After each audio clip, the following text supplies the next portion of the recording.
कौवे और उल्लू के बैर की कथा। एक बार हंस, तोता, बगुला, कोयल, चातक, कबूतर, उल्लू आदि सब पक्षियों ने सभा करके यह सलाह की कि उनका राजा वैन्त्य केवल वासुदेव की भक्ति में लगा रहता है, व्याधों से उनकी रक्षा का कोई उपाय नहीं करता। इसलिए पक्षियों का कोई अन्य राजा चुन लिया जाए। कई दिनों की बैठक के बाद सबने एक सम्मति से सुंदर उल्लू को राजा चुना। अभिषेक की तैयारियां होने लगी। विविध तीर्थों से पवित्र जल मंगाया गया। सिंहासन पर रत्न जड़े गए, स्वर्ण घट भरे गए। मंगल पाठ शुरू हो गया। ब्राह्मणों ने वेद पाठ शुरू कर दिया। नर्तकियों ने नृत्य की तैयारियां कर ली। उल्लूक राज सिंहासन पर बैठने ही वाले थे कि कहीं से एक कौवा आ गया। कौवे ने सोचा, यह समारोह कैसा, यह उत्सव किस लिए? पक्षियों ने भी कौवे को देखा तो आश्चर्य में पड़ गए। उसे तो किसी ने बुलाया ही नहीं था। फिर भी उन्होंने सुन रखा था कि कौवा सबसे चतुर कूट राजनीतिज्ञ पक्षी है। इसलिए उससे मंत्रणा करने के लिए सब पक्षी उसके चारों ओर इकट्ठे हो गए। उल्लूक राज के राज्याभिषेक की बात सुनकर कौवे ने हंसते हुए कहा, यह चुनाव ठीक नहीं हुआ। मोर, हंस, कोयल, सारस, चक्रवाक, शुक आदि सुंदर पक्षियों के रहते दिवांध उल्लू और टेढ़ी नाक वाले अप्रियदर्शी पक्षी को राजा बनाना उचित नहीं है। वह स्वभाव से ही रौद्र है और कटुभाषी है। फिर अभी तो वैन्त्य राजा बैठा है। एक राजा के रहते दूसरे को राज्य शासन देना विनाशक है। पृथ्वी पर एक ही सूर्य होता है, वही अपनी आभा से सारे संसार को प्रकाशित कर देता है। एक से अधिक सूर्य होने पर प्रलय हो जाती है। प्रलय में बहुत से सूर्य निकल जाते हैं, उनसे संसार में विपत्ति ही आती है, कल्याण नहीं होता। राजा एक ही होता है, उसके नाम कीर्तन से ही काम बन जाते हैं। यदि तुम उल्लू जैसे नीच, आलसी, कायर, व्यसनी और पीठ पीछे कटुभाषी पक्षी को राजा बनाओगे तो नष्ट हो जाएगा। कौवे की बात सुनकर सब पक्षी उल्लू को राजमुकुट पहनाए बिना चले गए। केवल अभिषेक की प्रतीक्षा करता हुआ उल्लू, उसकी मित्र क्रिकालिका और कौवा रह गए। उल्लू ने पूछा, मेरा अभिषेक क्यों नहीं हुआ? क्रिकालिका ने कहा, मित्र, एक कौवे ने आकर रंग में भंग कर दिया।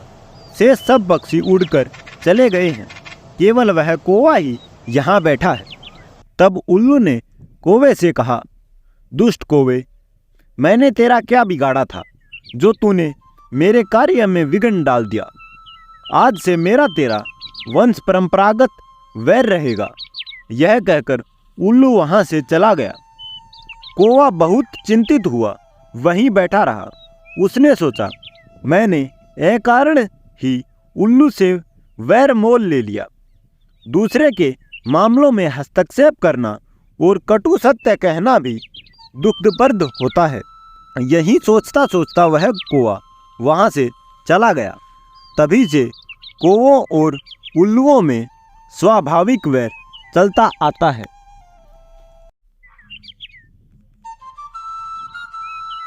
कौवे और उल्लू के बैर की कथा। एक बार हंस, तोता, बगुला, कोयल, चातक, कबूतर, उल्लू आदि सब पक्षियों ने सभा करके यह सलाह की कि उनका राजा वैन्त्य केवल वासुदेव की भक्ति में लगा रहता है, व्याधों से उनकी रक्षा का कोई उपाय नहीं करता। इसलिए पक्षियों का कोई अन्य राजा चुन लिया जाए। कई दिनों की बैठक के बाद सबने एक सम्मति से सुंदर उल्लू को राजा चुना। अभिषेक की तैयारियां होने लगी। विविध तीर्थों से पवित्र जल मंगाया गया। सिंहासन पर रत्न जड़े गए, स्वर्ण घट भरे गए। मंगल पाठ शुरू हो गया। ब्राह्मणों ने वेद पाठ शुरू कर दिया। नर्तकियों ने नृत्य की तैयारियां कर ली। उल्लूकराज राज सिंहासन पर बैठने ही वाले थे कि कहीं से एक कौवा आ गया। कौवे ने सोचा, यह समारोह कैसा, यह उत्सव किस लिए? पक्षियों ने भी कौवे को देखा तो आश्चर्य में पड़ गए। उसे तो किसी ने बुलाया ही नहीं था, फिर भी उन्होंने सुन रखा था कि कौवा सबसे चतुर कूट राजनीतिज्ञ पक्षी है, इसलिए उससे मंत्रणा करने के लिए सब पक्षी उसके चारों ओर इकट्ठे हो गए। उल्लूकराज के राज्याभिषेक की बात सुनकर कौवे ने हंसते हुए कहा, यह चुनाव ठीक नहीं हुआ। मोर, हंस, कोयल, सारस, चक्रवाक, शुक आदि सुंदर पक्षियों के रहते दिवांध उल्लू और टेढ़ी नाक वाले अप्रियदर्शी पक्षी को राजा बनाना उचित नहीं है। वह स्वभाव से ही रौद्र है और कटुभाषी है। फिर अभी तो वैनतय राजा बैठा है। एक राजा के रहते दूसरे को राज्य शासन देना विनाशक है। पृथ्वी पर एक ही सूर्य होता है, वही अपनी आभा से सारे संसार को प्रकाशित कर देता है। एक से अधिक सूर्य होने पर प्रलय हो जाती है। प्रलय में बहुत से सूर्य निकल जाते हैं, उनसे संसार में विपत्ति ही आती है, कल्याण नहीं होता। राजा एक ही होता है, उसके नाम कीर्तन से ही काम बन जाते हैं।